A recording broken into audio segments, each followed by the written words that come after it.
এবার পারির বাবা মা পারিকে অন্য জায়গাতে বিয়ে দেওয়ার সিদ্ধান্ত নেবে আগামী পর্বে। বিস্তারিত জানতে সম্পূর্ণ ভিডিওটি দেখতে থাকুন।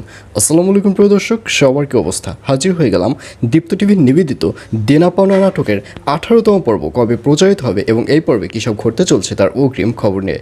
এই পর্বটিকেও মিস করবে না, কারণ এই পর্বে আপনারা দেখতে পারবেন পারির বাবা মাকে দেখা যাবে তারা বিশাল একটা টেনশনের মধ্যে পড়ে যাবে।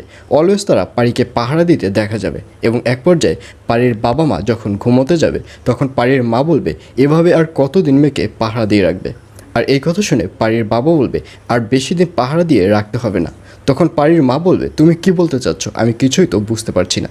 তখন পারির বাবা বলবে, আর বেশি দিন যাতে পাহারা দিয়ে না রাখতে হয় সেই ব্যবস্থাই আমি করতে যাচ্ছি। আমার খোঁজে ভালো একটি ছেলে রয়েছে, আমি আগামীকালই সেই ছেলের বাবার সাথে কথা বলবো।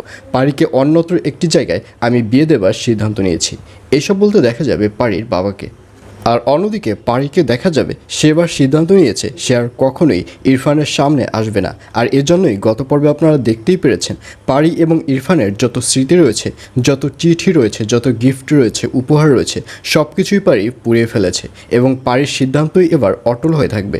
এবং এক পর্যায়ে পারিকে দেখা যাবে শপিং মল থেকে যখন বাড়ির দিকে ফিরবে ঠিক তখনই পারির সামনে একটা গাড়ি এসে হাজির হবে এবং পারি তখন দেখতে পারবে যে গাড়ির মধ্যে থেকে কেউ একজন নেমে আসছে এবং ভালো করে তাকিয়ে দেখবে ইরফান গাড়ি থেকে নেমে আসছে। আর ইরফানকে দেখে পারি আবার ওখান থেকে তাড়াতাড়ি চলে যাবার ট্রাই করবে। তখন ইরফান বলবে, পারি দাঁড়াও, তোমার সাথে আমার কথা আছে। তখন পারি বলবে, কিন্তু আপনার সাথে আমার কোনো কথা নেই, কারণ আপনি যে কথাটি বলতে এসেছেন সেটা আমি খুব ভালো করেই বুঝতে পেরেছি। আপনি তো আপনার আর রিয়ের বিয়ের ডেট ফিক্সডের কথা আমাকে বলতে এসেছেন, রাইট? বাট আমি এগুলো শুনতে চাই না। এই বলে পারি যখন ওখান থেকে চলে যাবে তখন ইরফান বলবে, না পারি, সেটা নয়, আমি অন্য কোনো কথা তোমার সাথে বলতে এসেছি। আমি রিয়ার ব্যাপারে কোনো কথাই তোমাকে বলতে চাই না। কিন্তু কোনো কথাই পারিকে শুনতে দেখা যাবে না। পারি ওখান থেকে তাড়াহুড়ো করে হেঁটে চলে যাবে। আর এছাড়াও থাকবে আরও আশ্চর্য সকল ঘটনা। সুতরাং সবাইকে দেনা পাওনা নাটকের আগামী পর্ব দেখার আমন্ত্রণ রইল।